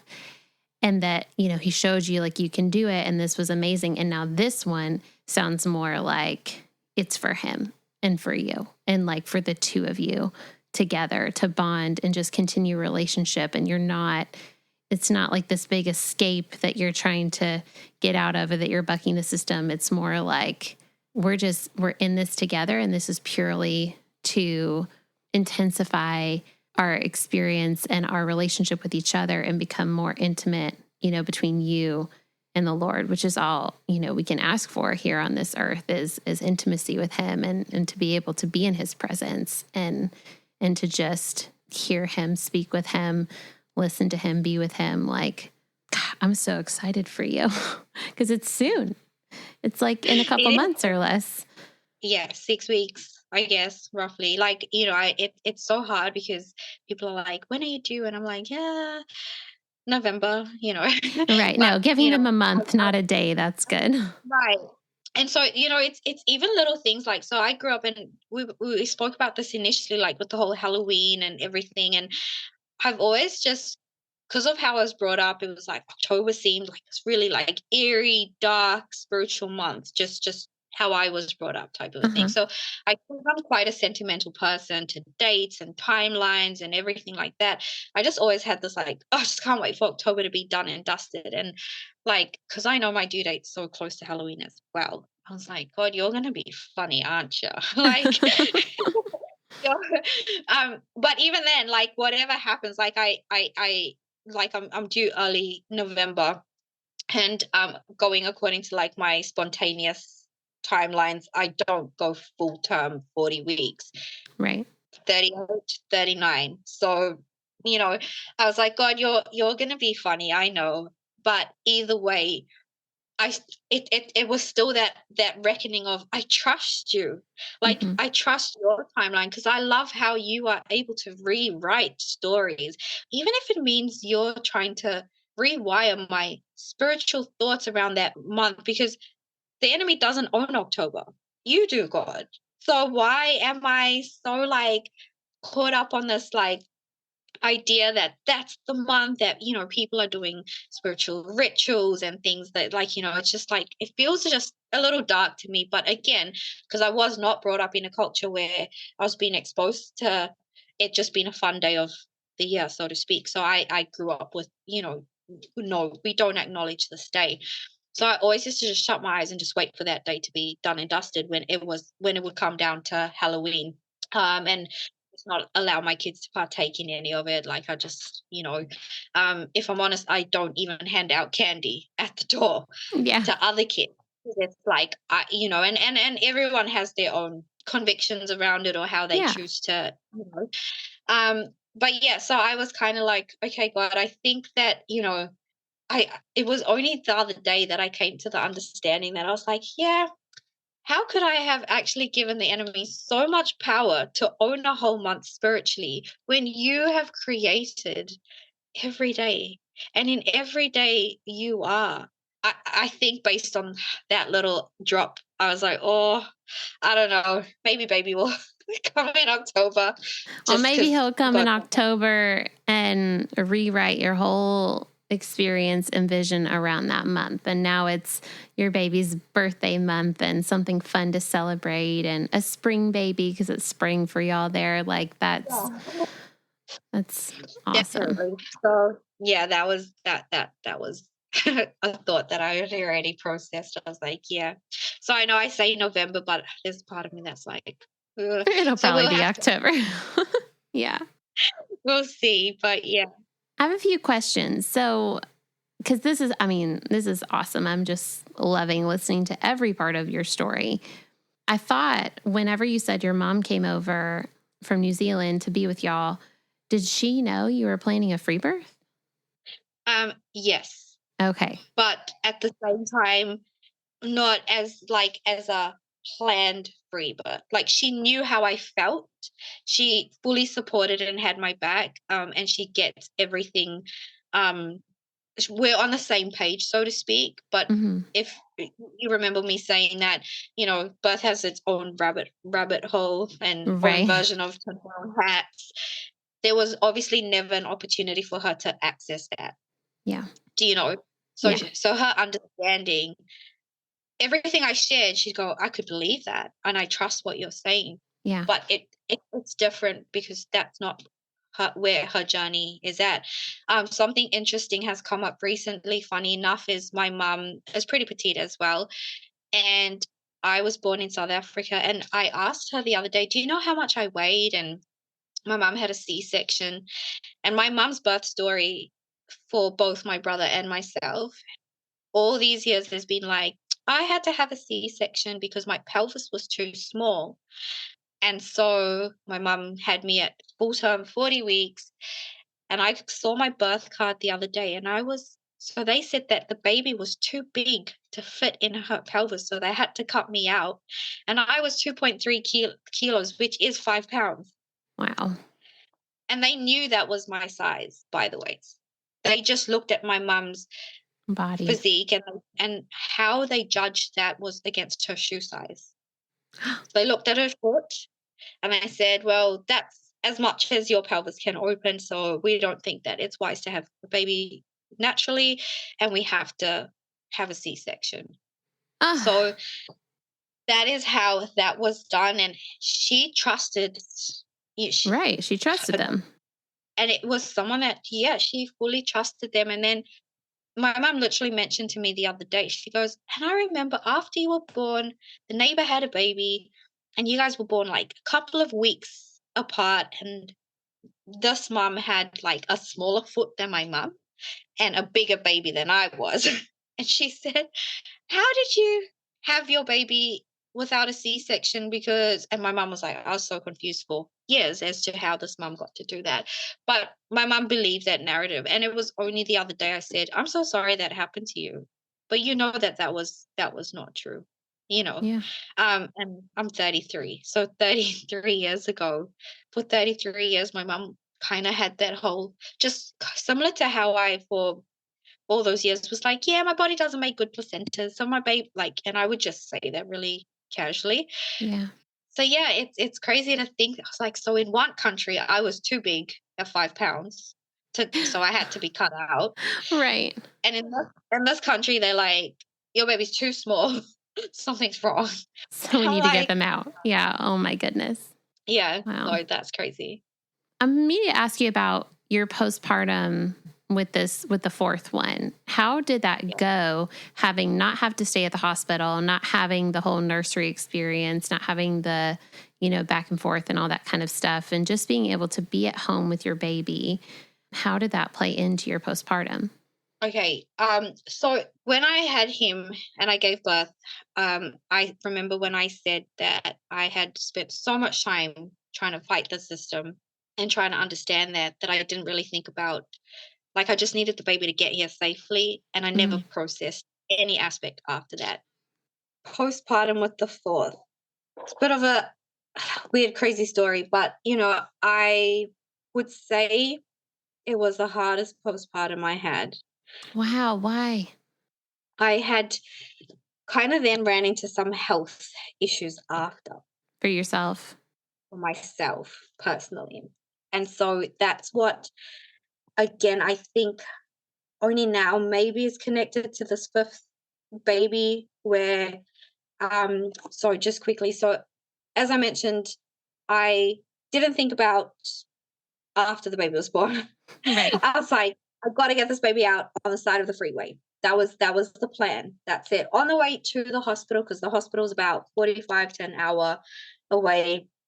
And all I was praying for was that it happened at night so that it didn't have to be in peak traffic. And I was like, okay. So I hadn't even thought, like, would I call an ambulance or what? Like, I just was like, I'm just avoiding an induction, basically, was my biggest goal in the end of it. I never processed the placenta coming out. I never processed what would happen if anything, really, to be honest. But I always knew that because I was still in the hospital and in their system, that, yeah, I'd probably, just for peace of mind, I would happily, because as I mentioned, I didn't plan the free birth. That was like, and then we're going to tuck into bed and then we're going to, it wasn't that kind of a free birth at that time You just for wanted to me. have the baby at home and then maybe kind of, If I wanted to go to the hospital and if I yeah. thought, and when he was born, while I was in that process, my mum was on the phone to the hospital and she just said, oh, Jess has just had the baby. And so again, I think if I have to be really raw and honest with myself, I had some fear that I might get in trouble for what I did, basically. Mm-hmm. I didn't know it was a thing, didn't know I had rights, um, felt a bit shy to be too strong in their face, if that makes sense. So as soon as the baby came out, I was like, phew, job done. Like, he's here, he's okay, he's safe. I did it. I avoided an induction. I did not get pressured into anything. And so I thought I won. I was like, I won. And so when when we called the hospital after, I kind of was a bit like, "Hey, so the baby's come." And they said, "Okay, well, you need to come in." And I was like, "Okay, well, can I just go to the closest hospital and just have him checked over?" And they said, "No, you've got to come to the one you were assigned to birth at." So I was like, "Okay, I'll be there soon." Oh, And okay. I now know why I was not able to go to the other one, although I know that they wouldn't have been able legally, they wouldn't have been able to have turned me away. But because they're two different hospitals, only one gets funding for the person who's registered to Right. birth with them. Right. So they were like, "No, you've got to drive." I said, "I'm about 50 minutes away." They were like, "Yeah, that's okay. Just take your time, lovely." And that was the kind of conversation. So baby's still attached to me, and it's like, after midnight, we're like, "Okay, it's May, in the month of May, so it's cold here because we're just about to hit winter." Um, and so I am like, "Okay, let's go." So jump in the car and we drive down. So I'm like, "Oh yeah, that's right. I need a bowl in case the placenta I comes was going to out." say, you haven't delivered your placenta yet. Wow. So baby's just on your chest. Right. And he's still attached, and I'm kind of like, "Oh, I know I'm not gonna cut the cord. So anyways, I then decide, okay, let's drive down. And we drove down to the hospital, and I get there and I am like proud. Like, I did this. Like, Especially look because I what was I there did.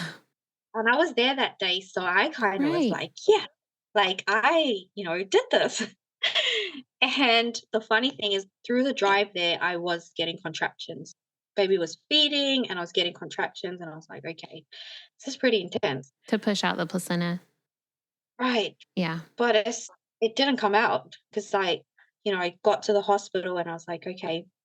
And I'm not even kidding, but as soon as I got through the door, everything stopped. I felt nothing. I felt zero pain, pressure, nothing. It's as if I didn't have a placenta. And so I get up to labor and delivery, and there was a beautiful, God sent American midwife there. And she, that scripture where just when you hear of things where you're like, like entertaining angels. I felt like, are you even real? Like, are you like, you're an angel? Like, she just protected my space so hugely. But it was more just the fact that, the doctor came in and they were like, "All right, we're about to give you, I think it's Pitocin in the Pitocin to get the leg." placenta out. Yeah. It was sent out, and I was like, "No, stop." And so at this point, I was really in a bit of a fighty situation, and I was like, "I did this all by myself at home. Please don't touch me." And they were like, "You have 10 minutes. 10 minutes, and if it's not out," and I was like, "Can I have some space? Can I have some quiet time?"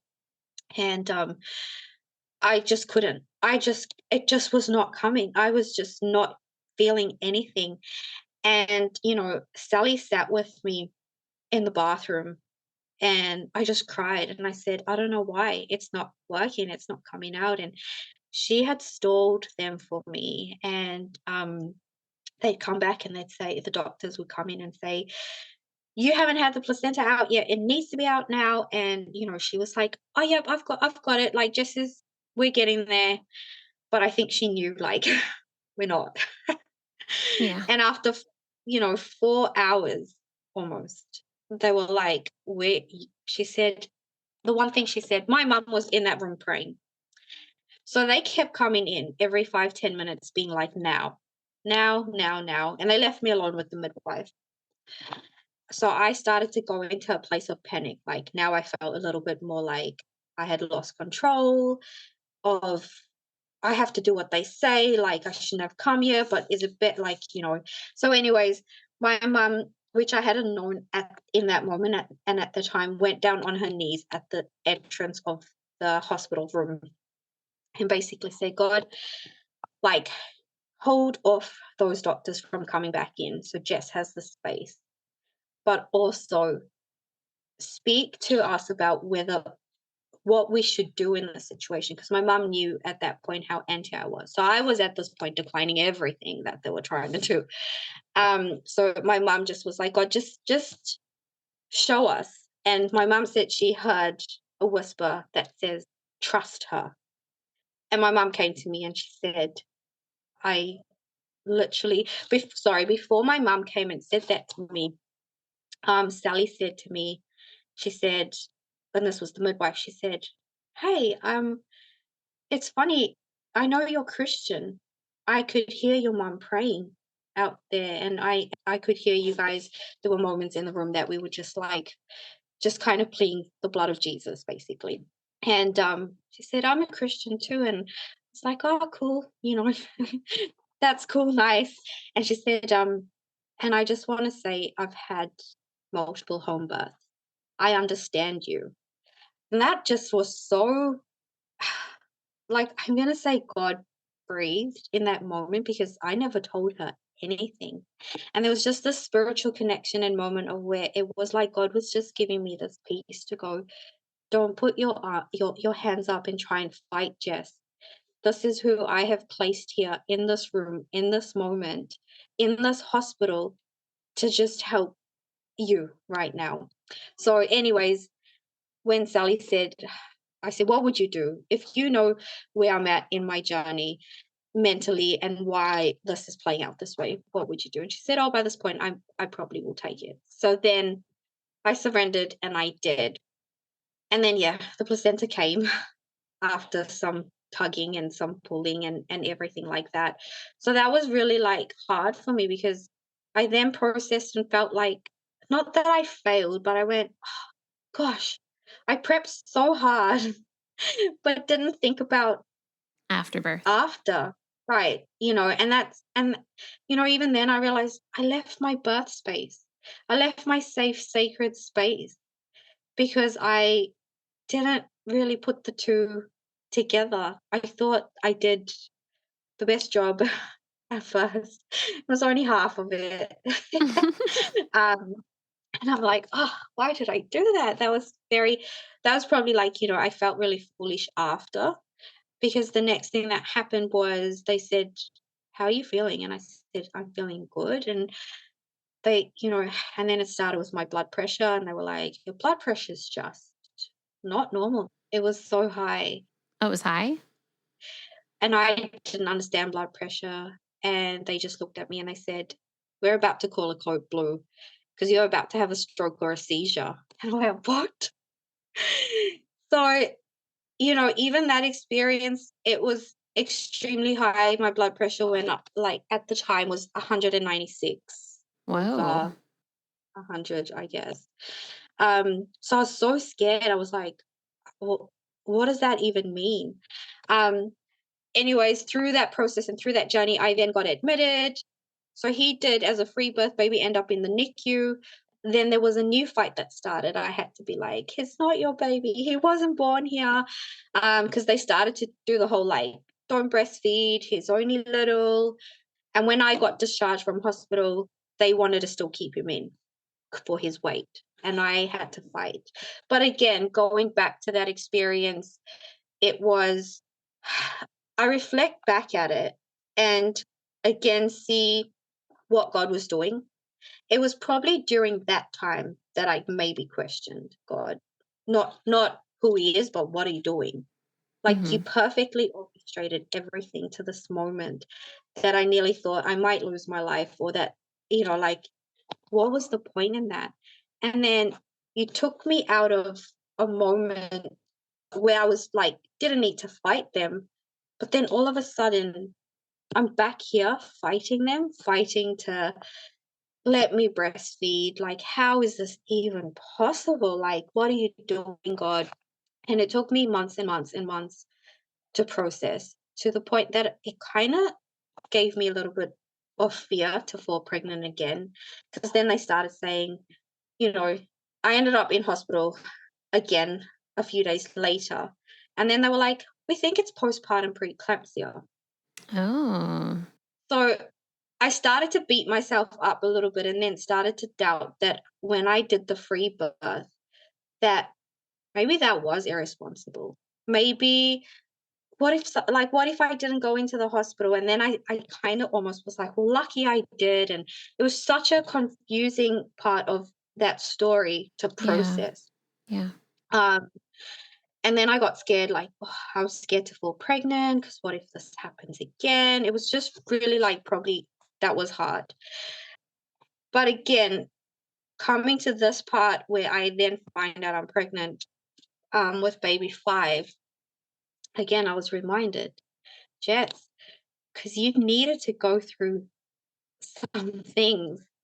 I needed to take you to all of those places and spaces for ultimately what I have planned for you. Do you still trust me? So again, like the song So Will I, will you, no matter what you go through, will you, and I never once blamed God for what happened after. I just was confused. I was just like, Yeah. how did I do what I think I was supposed to do, get it right, and then it kind of turned wrong in the end. Hmm. Um, and that's something that I feel often, if I'm honest, like with that postpartum experience, I have managed to not connect the two, birth and postpartum, and merge them together. I am still a huge advocate for free birth. Yes, initially I was a bit scared and I had tossed about, but again, it was something that it's like kind of like going through that refining fire. Like that's what I had to go through this pregnancy, where it was like, do you trust me? This is a spiritual journey I'm about to take you on. Hmm. So, I openly share about the free birth that I had with number 4, and I openly share about the experience that I had postpartum health wise with myself. Initially, I did not put the two together because I still needed to try and process what happened. I still needed to make sense. Did it have to do with me going into the hospital in that moment? Did my blood pressure spike because of changing environment? Right. Was there an aspect in the Pitocin shot that could have caused that in that moment to spike up? Did the stress of me feeling like, there were so many things that I then had to try and process before I put them together. Because the last thing that I wanted was for any mum who's about to make some kind of a choice like that to bundle that together as an experience, which would then maybe alter how they are experiencing or feeling that. And so I wouldn't even say withholding anything. I'm super open about it. But I know now during this pregnancy that it was not a connected experience. It was two separate experiences that I think I needed to, because I don't think I've ever prayed that hard in my postpartum to get home to my other babies. I don't think I have ever declared as much as I did that I will be well. I did sat with worship music consistently in my ears because I was so scared that at that time. And so that postpartum experience was I don't know how to put it into words when I say I separate the two because I don't believe that they intertwined. Yes, it was the same experience, if But that there makes was like a sense. definite divide between the two of them. There was a definite line between that. And I think even when I reflect back, to be honest, like the postpartum story in the hospital and in that room goes very deep spiritually. That sometimes I kind of think, oh, I don't know if it's like if you weren't there, not you personally, just when my husband and I talk about it, it's like, do you even understand the spiritual war that was going on in that room in that moment? From me just feeling certain spiritual presence in that room, it felt like a battle for my life that I was physically witnessing, watching, and experiencing through. And the funniest thing ever was that at a certain moment, you know the midwife kind of like just after her job was done, she was not there anymore. And she had maybe it was end of shift, or and I was like, it genuinely felt like she was like just this angel that came into the room for that moment. And Hmm. that's what like, yeah. So yeah, the postpartum experience was different, if that makes sense. And I think sometimes um I wouldn't say still try and process what happened. It was the clarification it gave me in this pregnancy, that this pregnancy is a deep spiritual journey of trust. And it was a different type of trust. There's no trust in me at all. It's not, I trust my body, and my body was made to do this situation like it was, last pregnancy. This is a God, I trust you. Like, you are the only one who can get me through this, basically. Because to be honest, I've made the decision not to even have a single blood pressure reading during this pregnancy, which Hmm. I know might sound like, I know even women that have wild pregnancies sometimes still take their blood pressure, at least just to monitor. But I was like, no, God, like, I'm not doing that because I'm scared. It's like I am just doing this in full force trust of you. Like that, yeah. So that was a little bit of the the crazy side of that postpartum experience. But yeah, I just want to, I guess, be clear that the two aspects us it's just a defining line. It was two different experiences. Um, Well, and it sounds like this shift happened when you left the environment, when you left your home, when you left because you were having contractions. It sounds like your body was trying to push the placenta out, and then, like you said, like as soon as you arrived at the hospital, everything stopped. Which makes sense right. because a lot of times that can happen, when you're in labor too. If someone's having really good contractions at home and then they get to the hospital and it all stops. Um, Right. so knowing all of that, what are your plans for after you have your fifth baby? Will you be staying at home or 100%. Unless intuitively God puts something on me that I feel I will be listening to his guidance through that process. yeah, But the way I envision and imagine it is, after the baby's born, we are going to do the snuggles in bed and have that, like, there's like, I don't feel like nothing is piquing me at the moment to be like, oh, I at least need to know that X, Y, and Z is okay, yeah, so yeah, no, a definite, by definition of how most free birthers choose to and they plan their postpartum, which I never did the last time. um and that's what I kind of felt like, because I didn't plan or even think about it or give it thought or question or ask it, I kind of almost left it out yeah, in the spiritual realm to have a field day in whichever way. But either way, it's one of those, like, all things work together for good, anyways. So God was going to show up regardless, but I did probably not put it in his hands what was going to happen postpartum. So this time around, you are. I have, I have, and even then, it's still, but it's still having the ability to say, okay, God, if something feels off, guide me, Yeah. show me. Speak to But me. You'll be listening. Yeah. I trust you. So yeah, that's the difference. I guess this postpartum, and I'm still so grateful. All of my kids they were all tiny. My biggest, like Right. I'm saying, like, yeah, I never even hit a 6 pounder ever. So they're all healthy. My girls are taller than me.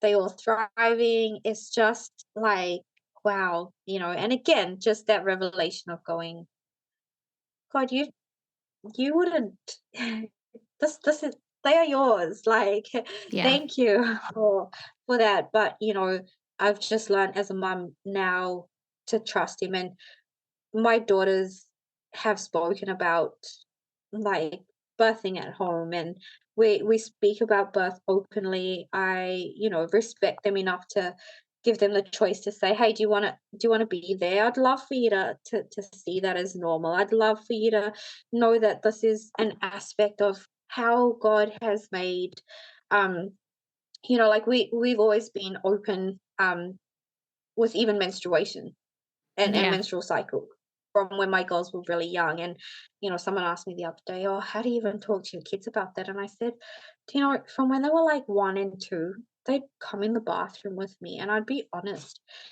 And when they asked a question, I remember just saying, oh, that's just God's way of letting mommy's body know that you're healthy enough to have a baby, and I've just always had that there. So I want to be able to make that normal. I want to be able to make birth normal for my girls.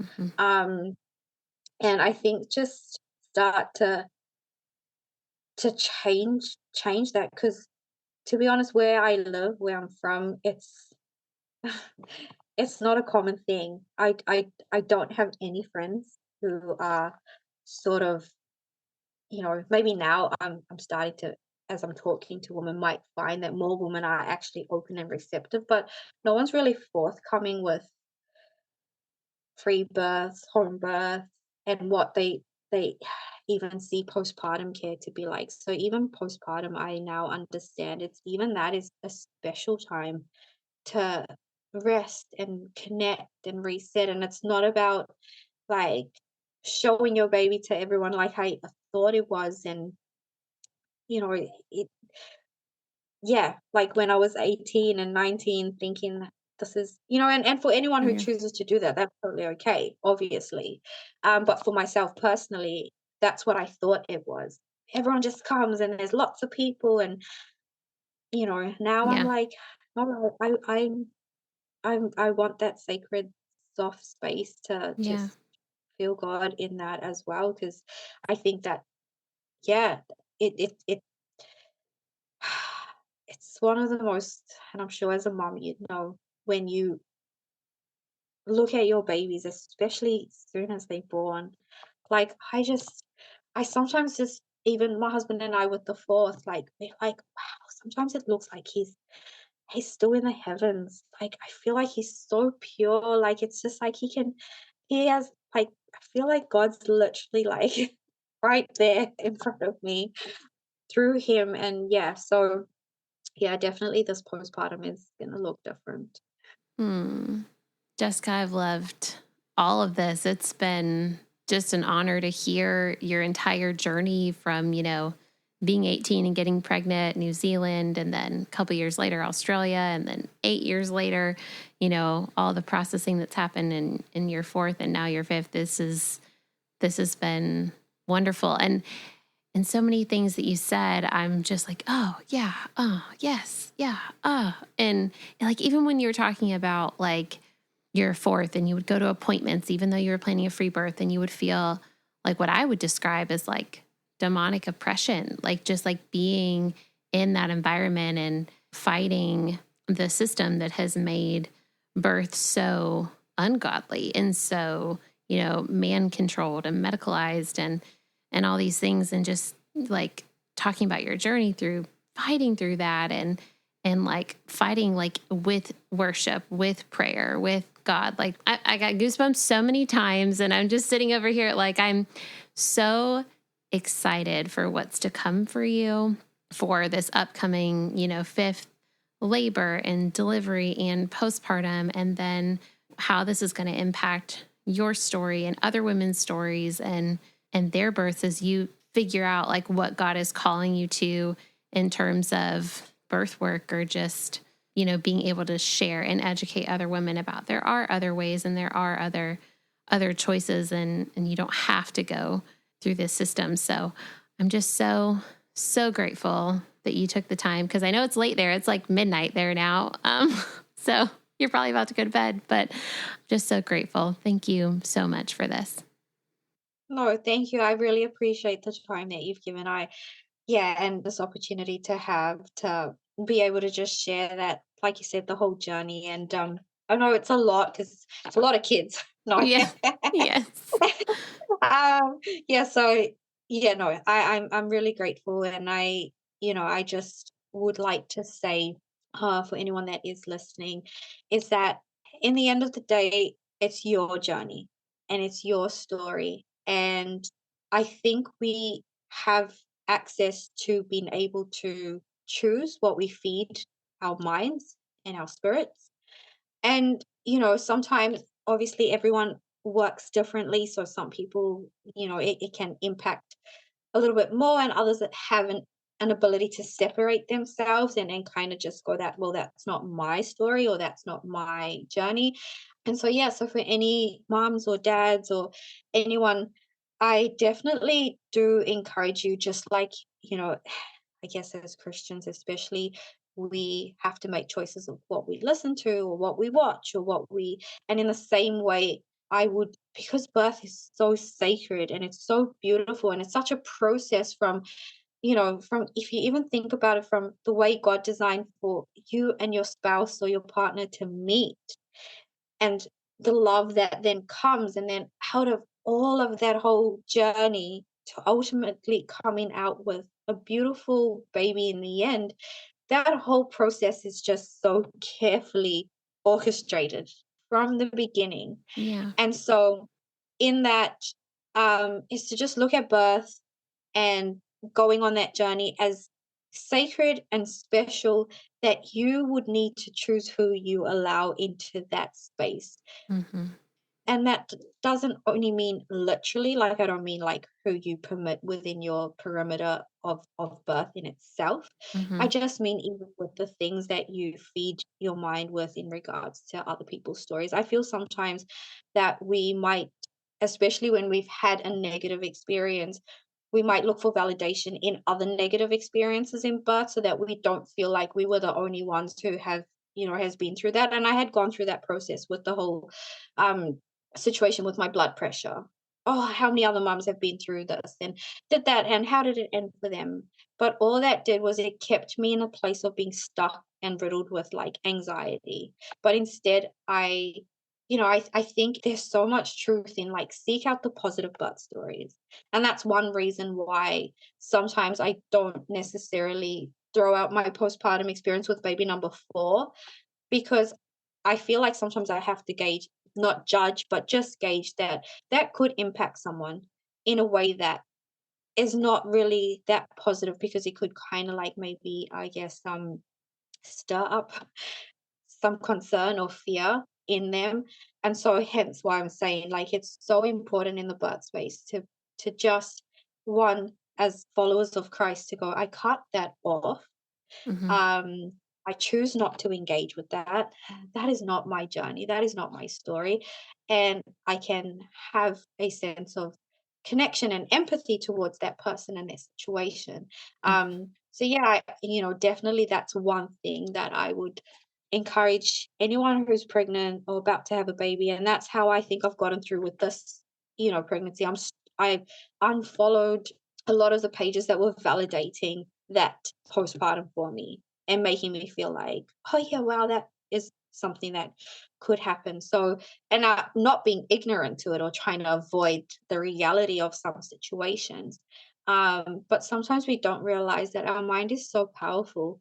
And if we Mm-hmm. don't have the opportunity and ability to consistently renew and cleanse that space, sometimes we so subconsciously are taking on things that we don't even realize that it becomes a part of us, and then it Yeah. plays out and that. So, that's like my biggest thing. So I've even made some choices for myself as to what I will take on. Your journey is unique, it's special, it's important to God.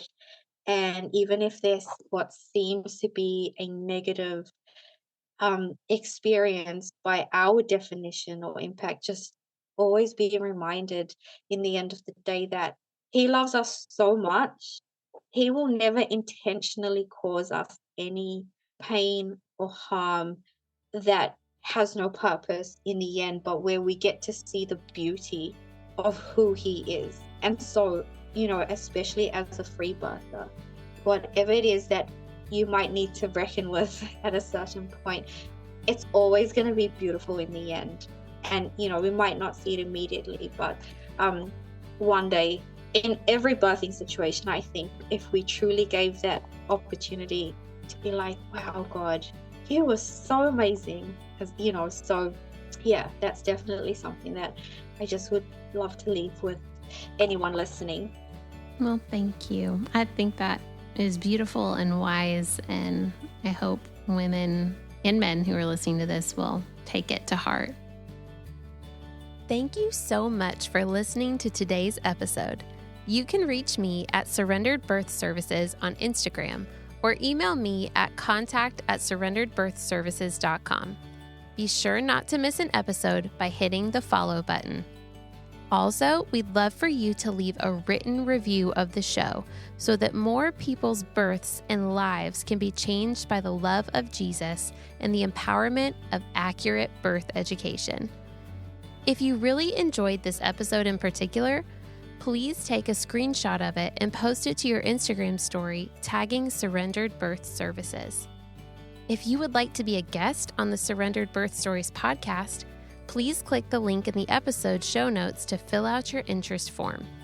Also, if you're interested in taking my childbirth classes, birth consultations, or having me as your birth doula, please click on the link in the show notes to take you to my website for online and in-person options.